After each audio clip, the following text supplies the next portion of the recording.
C'est une situation très inhabituelle de vous présenter mes vœux et ceux du conseil municipal par le biais d'une vidéo sur le site communal. Mais à situation exceptionnelle, réponse exceptionnelle.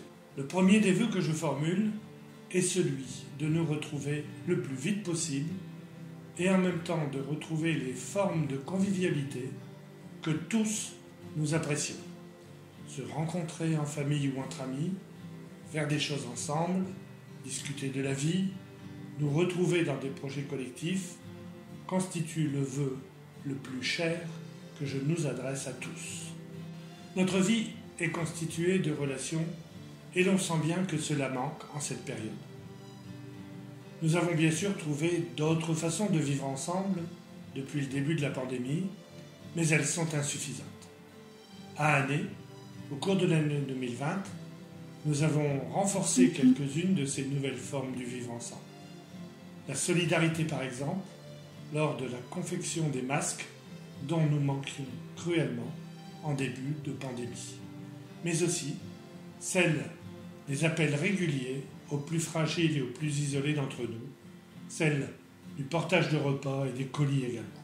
L'attention portée à notre entourage, et je citerai pour les encourager les services communaux de la petite enfance, de l'enfance, de la jeunesse, des aînés et du CCAS, car ils ont continué et continuent de poursuivre leurs activités pour maintenir ce contact essentiel avec chacun.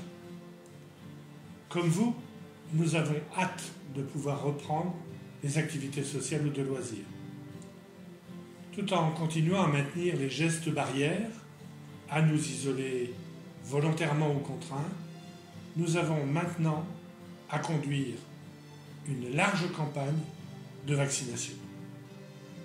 Elle semble poser de nombreuses questions. Il est donc utile de la regarder face à la menace que cette pandémie fait peser. Pour année, nous sommes volontaires pour poser notre candidature à un centre de vaccination qui associera les professionnels de santé locaux bien sûr, qui nous connaissent bien. Nous sommes prêts aussi à tout mettre en œuvre pour que chaque Anésien y ait accès, quel que soit son âge. Car je suis persuadé que seul le vaccin nous permettra, petit à petit, de retrouver une vie normale, comme ça l'a été pour toutes les autres épidémies. Que ceux qui hésitent regardent en arrière et en apprennent de l'histoire. Je tiens à saluer les professionnels de santé et tous ceux qui se sont mobilisés depuis le début de cette crise sanitaire. Les choix gouvernementaux successifs en matière de santé publique se sont révélés désastreux. L'amateurisme et les erreurs de notre gouvernement actuel l'ont été et le sont encore tout autant. La santé n'a pas de prix, mais elle a besoin de moyens. Le Ségur 1 de la santé est largement insuffisant. Et à l'instar des collectifs Santé en danger qui se sont créés partout en France, j'en appelle à un Ségur 2 de la santé.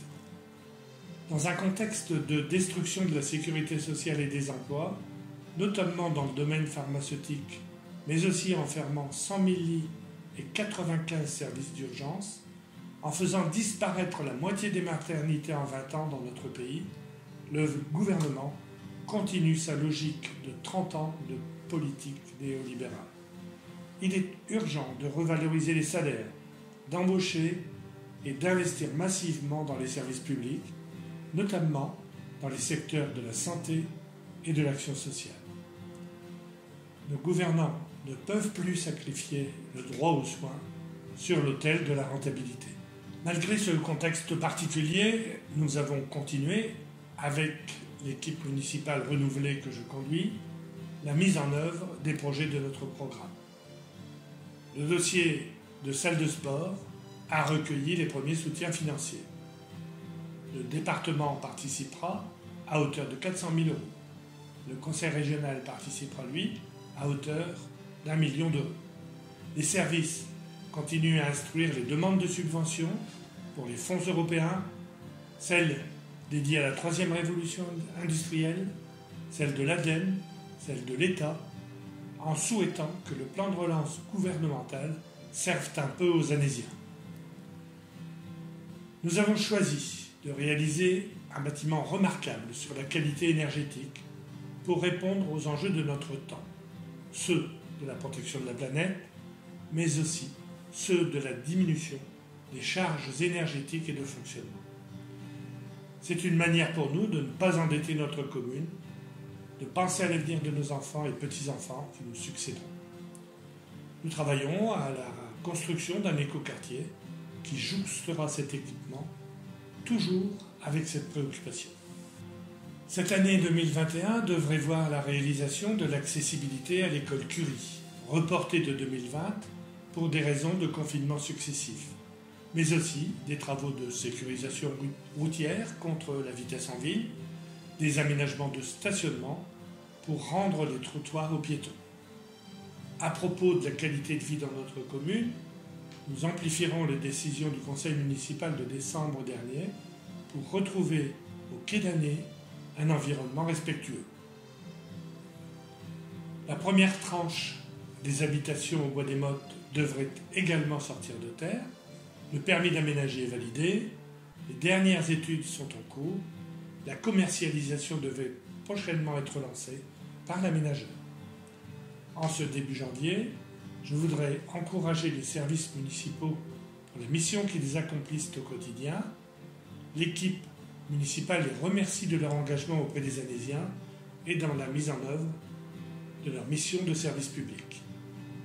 Je n'oublie ni les professionnels de la culture ou les intermittents du spectacle, ni ceux de la restauration, ni globalement ceux du monde économique dans mon propos. Ils ont souffert d'un arrêt brutal de leur activité, pourtant essentiel à notre bien-être à tous. Je sais les efforts et l'investissement qui a été le leur pour continuer d'accueillir le public en maintenant la sécurité sanitaire de tous. Ils n'ont pas été entendus par nos gouvernants. Je le regrette. J'étais aux côtés des restaurateurs et gérants de bars à Arras pour manifester en novembre dernier, et avec l'équipe municipale, nous sommes à l'initiative d'une pétition adressée au Premier ministre. Cette pétition a recueilli plus de 28 000 signatures. Pour autant, elle n'a reçu aucune réponse. Je souhaite qu'ils puissent redémarrer au plus vite et dans les meilleures conditions, tant pour eux que pour nous. Enfin, j'ai une pensée pour nos associations. Nos bénévoles et clubs ont souffert et continuent de souffrir de la situation sanitaire, mais nous aussi. Nos activités de loisirs, culturelles, physiques et sportives en ont également pris un coup. J'aspire à ce que la situation s'améliore et à ce que les relations sociales puissent redémarrer. Je présente enfin mes vœux à l'équipe municipale élue dans sa globalité. La période actuelle ne peut que nous souder pour imaginer l'année de demain et pour prendre en considération chacun des Anésiens dans les projets municipaux.